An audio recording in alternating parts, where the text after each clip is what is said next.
우리 한번 가장 밝게 웃으시면서 인사 한번 하겠습니다. 우리 오늘 설교 제목을 생각하시면서 삼위일체 한 분 하나님을 예배합시다 이렇게 인사했으면 좋겠습니다. 삼위일체 한 분 하나님을, 안 맞았어요 사인이. 다시 한번 하겠습니다. 맞춰서 하나 둘 셋. 삼위일체 한 분 하나님을 예배합시다. 인사도 하고 오늘 제목과 주제를 우리가 또 한번 익혀봤습니다. 오늘부터는 이제 빌립보서가 지난 시간부로 마무리되었습니다. 그래서 사도신경에 대해서 이제 나누고자 합니다. 사도신경은 세례식과 관련돼서 작성이 되었습니다. 성부, 성자, 성령의 이름으로 우리가 세례를 받습니다. 그리고 세례를 베풀기 전에 삼위일체 하나님의 이름 안에서 세례를 받는 의미, 그것을 가르쳤고, 세례를 받을 사람은 삼위일체 하나님의 인격과 사역을 고백하고 세례를 받았습니다. 자, 밑에 교환 보시면 1번 사도신경의 뜻과 유래가 있습니다. 사도신경은 사도와 신경이 합쳐진 말입니다. 사도는 예수님의 제자들과 바울을 말합니다. 그리고 신경은 신조를 기록한 경문을 말하는 것입니다. 자, 우리가 신조라고 하면 하나님의 법에서 지켜야 할 종을 말하는 것이죠. 그것을 기록하는 것. 그래서 사도신경이라고 합니다. 그런데 사도신경이란 말만 들으면 이 사도신경이 사도들이 작성한 신경이구나라고 이렇게 생각할 수 있습니다. 그런데 제가 이번에 사도들이 작성한 신경이다 하고 물음표를 내놨습니다. 그러면 이게 아니라는 말이 되겠죠.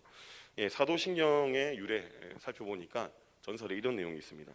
사도들이 복음을 전하러 갈 때 이제 자신들이 나중에 이제 서로를 확인해야 되지 않습니까? 그래서 암호, 표시로 이 사도신경을 한 주씩 나눠 가졌다고 합니다. 그래서 한 주씩 나눠 가져서 이제 복음을 전하러 가서 나중에 혹시 이제 만날 때 서로를 확인할 때 자신이 가지고 있는 이 한 줄씩을 확인하려 했다. 서로의 신분을 확인하려 했다. 이런 말이 있는데 이것은 그냥 속설에 불과합니다. 사도들이 작성했다기보다는 이 3번에 나와 있는 대로 사도신경은 세례식과 관련이 있습니다. 세례식은 무엇입니까? 예수 그리스도를 나의 구주, 나의 구원자로 고백하는 그 교회의 모임에 이제 어느 정도 사람이 이제 모입니다. 교회가 모입니다. 그러면 그거에서의 표징으로 세례를 주지 않습니까?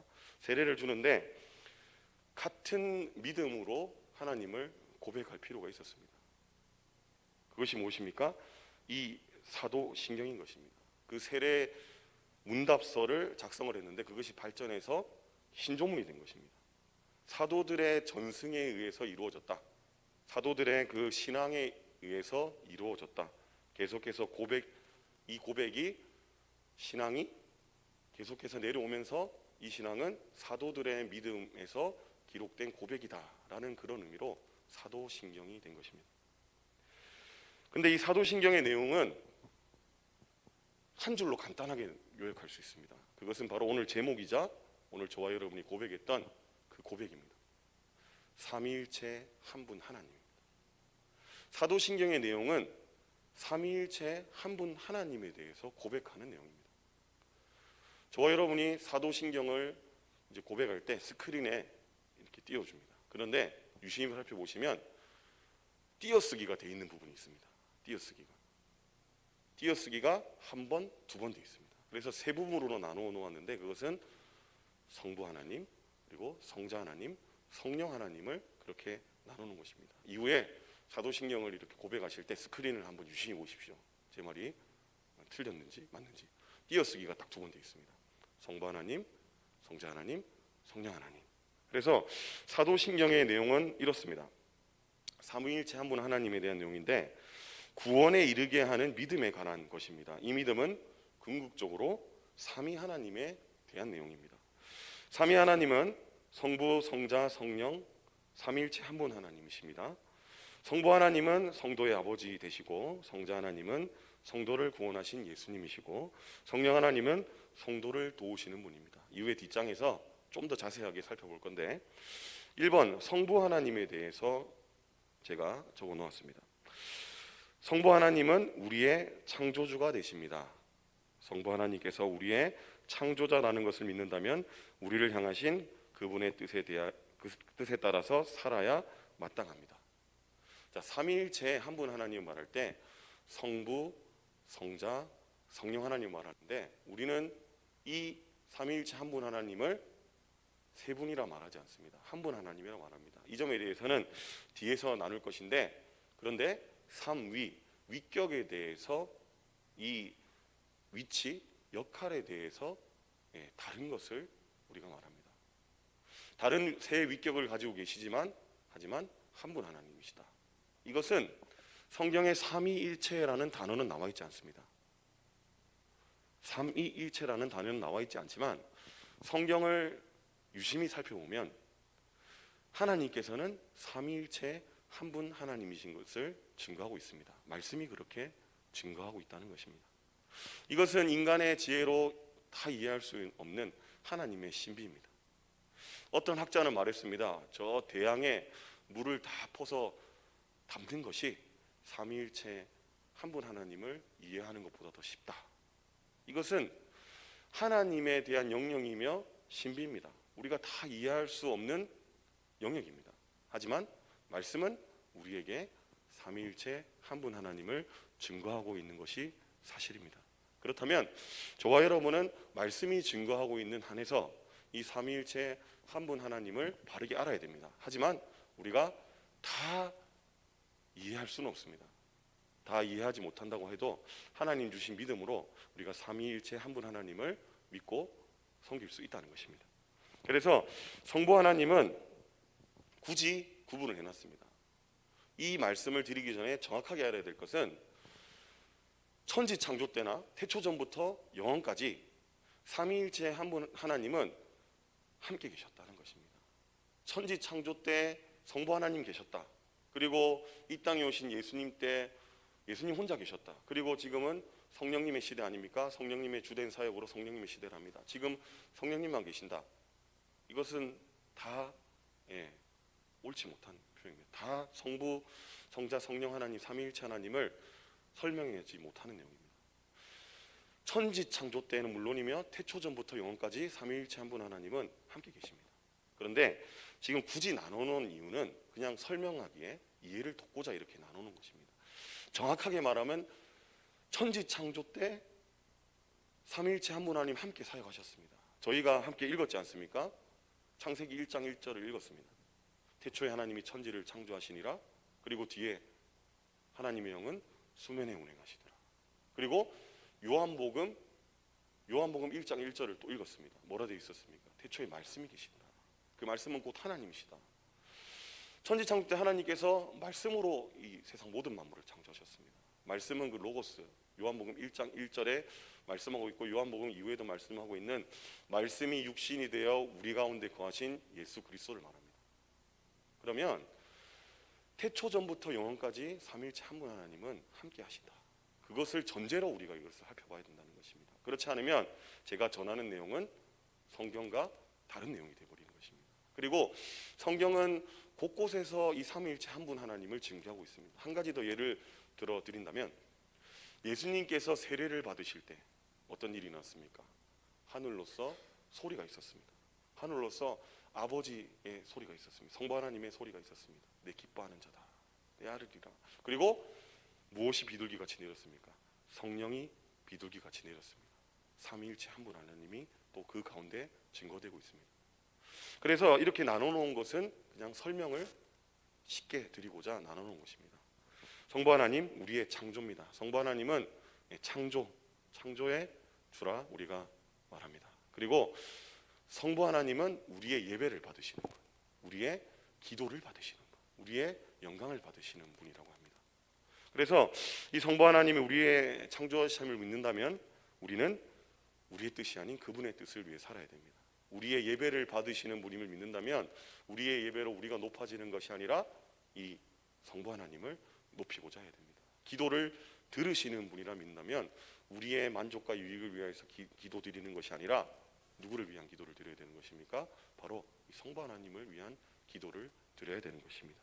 그리고 성자 하나님, 예수님입니다. 요한복음에 나와 있는 말씀이 곧 하나님이시고 말씀이 육신이 되어 우리 가운데 거하신 그분 예수님을 말합니다.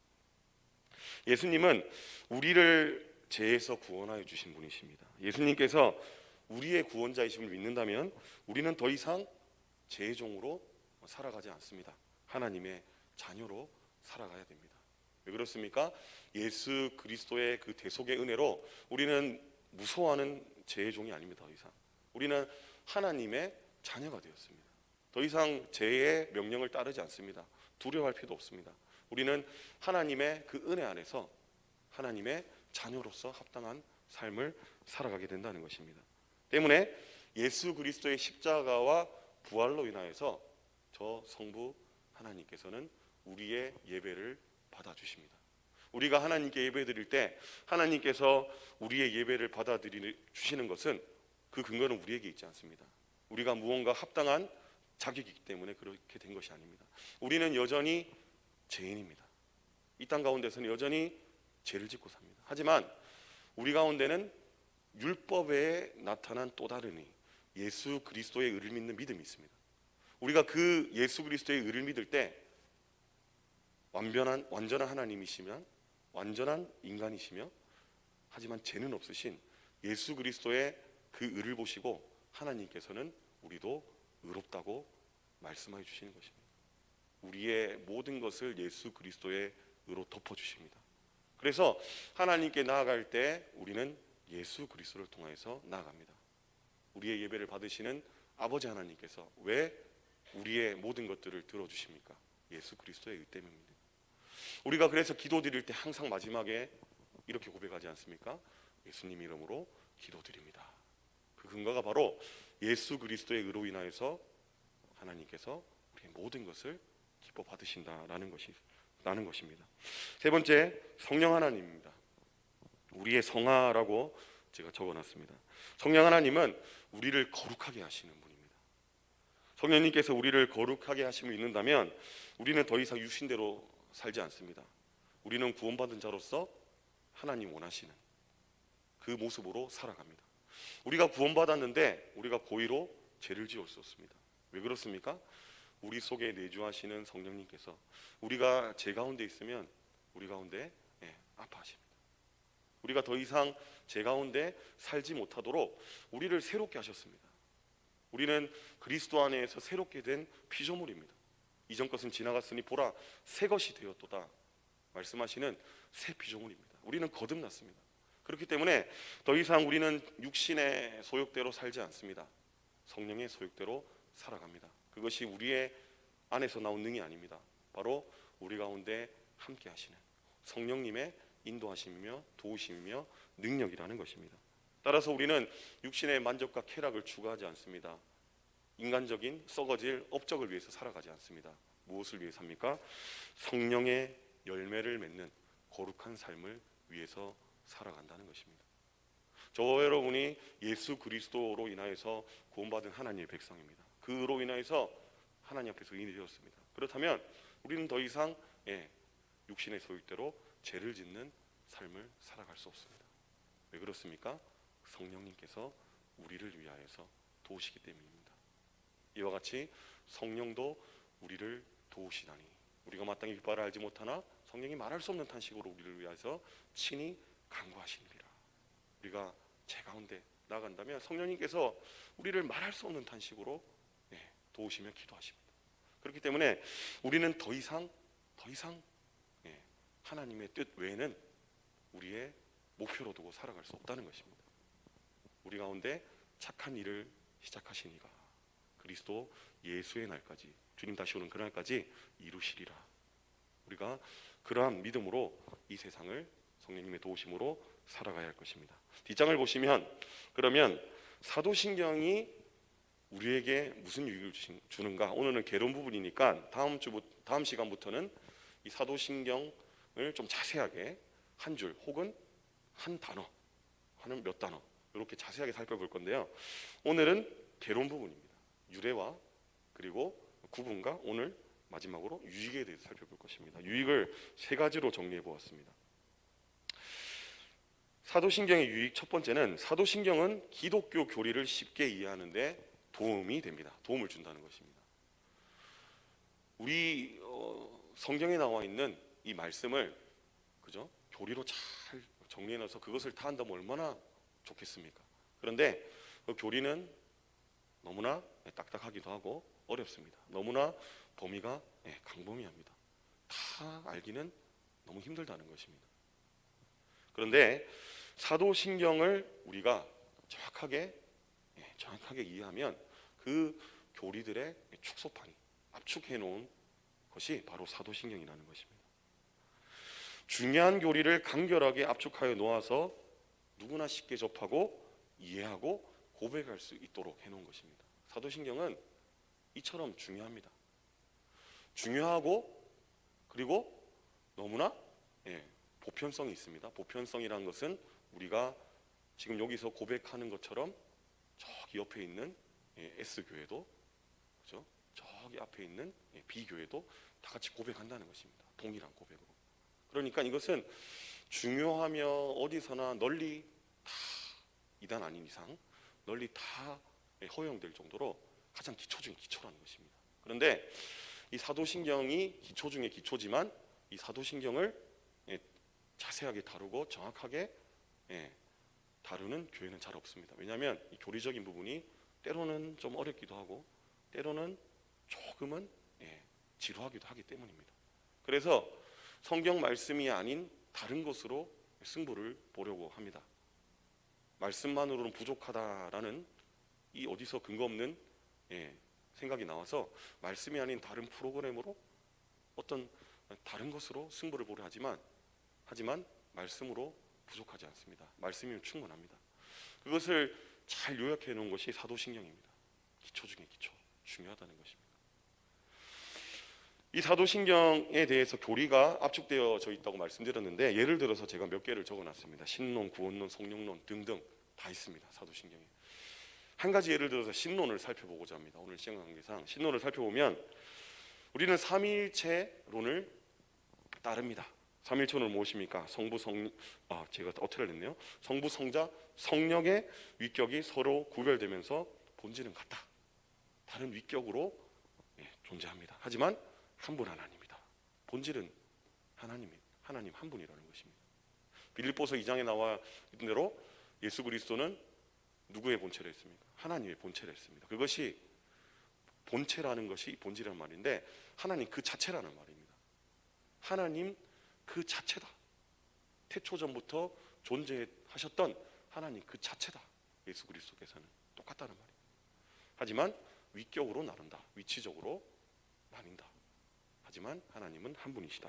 그런데 전통적으로 교회에게 이단들의 도전이 있었습니다. 이 삼위일체론을 지속해서 공격하였던 것입니다. 어떤 설이 있냐면 크게 두 가지가 있는데 삼신론입니다. 삼신론. 삼위일체 교리 중에 이단설 중에 하나로 삼위의 일치를 부정하고 반인신론도 부정한다. 즉 쉬운 말로 성부, 성자, 성령 하나님이 한 분 하나님이 아니고 세 분 하나님이다 이렇게 말하는 것입니다. 이것은 성경에 그렇게 나와 있지 않습니다. 그럴 뿐더러 그것은 진실이 아니라는 것입니다. 삼위일체라는 단어가 성경에 나와 있지는 않지만 삼위일체 한 분 하나님이라는 것을 바로 성경이 우리에게 증거한다고 말씀드렸습니다. 그렇기 때문에 이 가운데 벗어난 이론은 다 이단적인 요소입니다. 우리가 말씀을 들을 때 혹은 말씀을 전할 때 이것에 대하여서 우리가 물론 어렵고 아직까지 소화하기 힘들다면 다루지 않는 것이 좋습니다. 하지만 이것에 대한 정확한 믿음과 고백이 있다면 우리는 절대 삼위일체 한 분 하나님을 전해야지 세 분 하나님을 정해서는 안 된다는 것입니다. 그리고 양태론이 있습니다. 양태론. 이것은 거의 일반적으로 교회에 스며들어 있습니다. 그래서 이것이 맞는지 틀린지도 모른 채 그냥 사용되고 있습니다. 양태론은 무엇이라면 삼위일체 한 분 하나님이 구약에서는 성부이다. 그리고 신약에서는 성자다. 그리고 십자가 이후 지금 시대 성령님이다. 세 가지 형태로 나타났다는 것입니다. 이렇게 집회를 갔습니다. 이렇게 집회를 갔더니 집회에서 강사님 이렇게 인도를 합니다. 구약의 여호와로 계셨던 하나님께서 우리를 구원하시기 위해서 예수님으로 이 땅에 내려오셨고 지금은 성령님으로 내 안에 계십니다. 이렇게 고백하는 집회가 있었습니다. 그런데 이것은 정확하게 말하면 삼위일체 한 분 하나님 삼위일체론을 부정하는 내용입니다. 제가 아까 말씀드렸다시피 태초전부터 영원까지 삼위일체 한 분 하나님으로 함께 계신 분입니다. 우리 하나님은. 그렇기 때문에 구약에는 여호와 성부 하나님, 신약에는 성자 하나님, 예수님, 지금은 성령 하나님이다. 이렇게 말하는 것은 물론 그렇게 고백하는 것도 은혜가 됩니다. 하지만 성경이 그렇게 증거하고 있지 않다는 것입니다.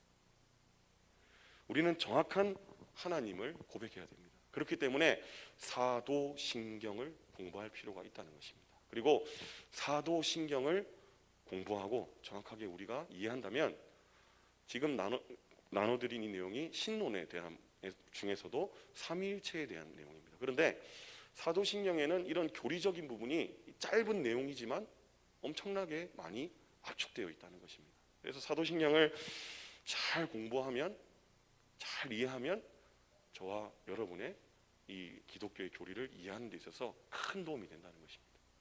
흔들리지 않는다는 것입니다. 하나님의 말씀을 공부할 때, 들을 때, 전할 때 이 교리가 뼈대가 잘 서 있으면 절대 진리의 말씀을 잘못 전하지 않는다는 것입니다. 그렇기 때문에 이 사도신경에 대한 배움이 있어야 되고 올바른 이해가 있어야 된다는 것입니다. 그리고 사도신경의 유익 두 번째는 무엇입니까? 사도신경은 바른 전도에 도움이 됩니다. 바른 전도는 다른 무엇도 아닌 하나님의 복음 예수 그리스도를 전하는 것입니다. 하지만 오늘날의 전도는 복음이 아닌 기복 신앙을 전할 때가 많습니다. 바른 전도는 사람에게 득이 되는 복만을 전하는 것에 그 목적을 두지 않습니다. 재물, 무병장수, 자손의 번창 같은 인간의 욕망을 채우는 길을 제시하는 것이 아니라 태초전부터 영원까지 살아 역사하시는 삼위일체 한 분 하나님과 그분께서 우리를 위하여 하신 일들에 대한 그 전하는 것, 그것이 복음 전도라는 것입니다. 이 삼위일체 한 분 하나님이 계속 말씀드렸다시피 사도신경에 잘 나타나 있습니다. 물론 이런 하나님을 믿으면 복을 받는 것 중요합니다. 그것이 틀린 말이 아닙니다. 하지만 주객이 전도돼서는 안 된다는 것입니다. 먼저 하나님의 복음 예수 그리스도를 바르게 전하면 그 가운데 따라오는 부수적인 복에 대해서 전해야 되지, 이 중요한 것을 배제한 채 다른 이 끄트머리 정말 부수적인 것들을 먼저 앞서서 되겠냐는 것입니다. 그렇다면 우리가 바르게 복음을 전도하기 위해서 무엇을 잘 알아야 됩니까? 하나님 말씀, 그 가운데 잘 요약해 놓은 이 사도신경에 대해서 잘 알아야 된다는 것입니다. 제가 말씀드렸다시피 사도신경은 성부 하나님, 성자 하나님, 성령 하나님, 이 삼위일체 한 분 하나님을 잘 요약해 놓은 내용입니다. 그것을 잘한다면 우리가 전도할 때 10분만 전해도 20분만 전해도 전할 내용이 없을 수가 있습니다. 그런데 이 사도신경을 잘 공부해서 잘 이해해 놓으면 하루를 전해도 모자랍니다. 이틀을 전해도 모자라고 3일을 전해도 모자랍니다. 제가 이 사도신경을 중고등부 예배 때 시작을 했는데 몇 달 동안 계속 하고 있습니다. 그만큼 내용이 너무나 주옥 같은 내용이 많습니다. 너무나 귀한 내용을 압축해 놓았기 때문에 이것을 우리가 잘 이해한다면 우리가 복음 전도를 하는 일에도 참 유익이 된다는 것입니다. 그리고 마지막으로 사도신경은 우리 믿음의 성장에 도움을 줍니다. 사도신경은 우리의 믿음을 지키고 성장시키기 위해서 꼭 필요한 신앙 고백서이다. 사탄은 끊임없이 우리를 고소한다. 이때 우리는 신앙 고백을 함으로 사탄의 공격을 물리칠 수 있다. 전통적으로 교회에 많은 이단들의 공격이 있어 왔다. 삼위일체에 대한 도전은 물론이며 예수님의 신성이나 인성을 부정하고 성령님의 위격을 부정하는 자들도 있었다. 이러한 이단들의 주장에 대하여 교회는 성경의 진리에 따라 답변했고 이로 인해 교리가 더 명확하게 확정된 것이 바로 사도신경이다.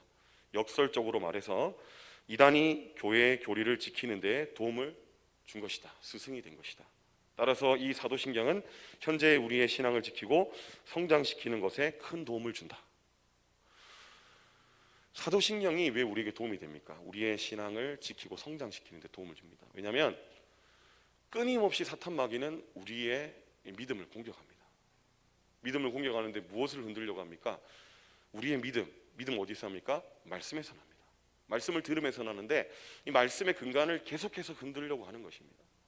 다른 무엇이 아닌 이 말씀이 흔들려 버리면 우리는 믿음이 완전히 흔들려 버립니다. 그런데 우리 가운데 이 바른 신앙의 고백, 사도신경이 자리 잡고 있다면 흔들리지 않습니다.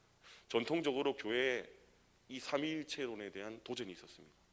그리고 예수님은 하나님이 아니야, 신성에 대한 도전. 그리고 반대로 예수님은 사람이 아니야, 이 인성에 대한 도전이 있었습니다. 그리고 성령님은 이 위격으로 인정할 수가 없다.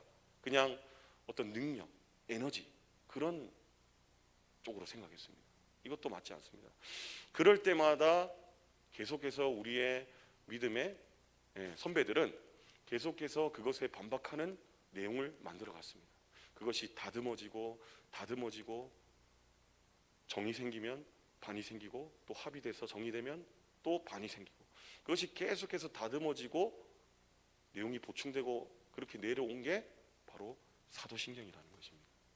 따라서 이 사도신경은 이단의 공격에서 우리를 지켜 보호해 줍니다. 그리고 이 사도신경은 지켜 보호해 줄 뿐만 아니라 우리의 신앙을 좀 더 성장시킵니다. 그것에 대한 유익이 있다는 것입니다. 따라서 이 사도신경을 저와 여러분이 계속해서 이제 하나님의 은혜로 공부하며 나아갈 때 이것을 우리가 바르게 이해하면 우리의 삶 가운데 주는 큰 유익이 있다는 것입니다.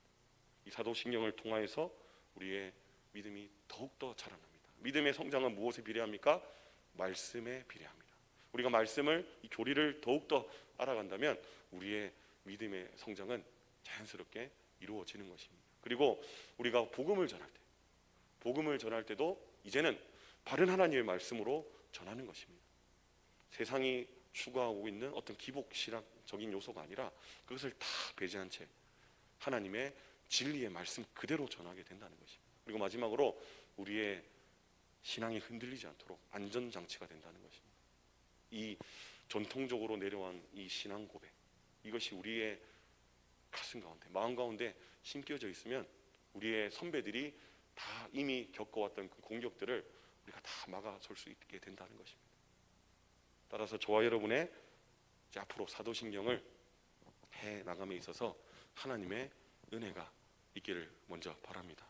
그리고 저와 여러분이 열심을 가지고 하나님의 말씀을 사랑하며 나갈 때 저와 여러분의 신앙의 성장이 주님 안에서 이루어지게 될 것입니다. 앞으로 저와 여러분이 가야 될 길이 멉니다. 하지만 이 가정 가운데 하나님께서 주시는 참 기쁨과 하나님의 진리의 말씀을 깨닫게 되는 참된 은혜가 있게 되기를 바랍니다. 함께 기도 드리시겠습니다.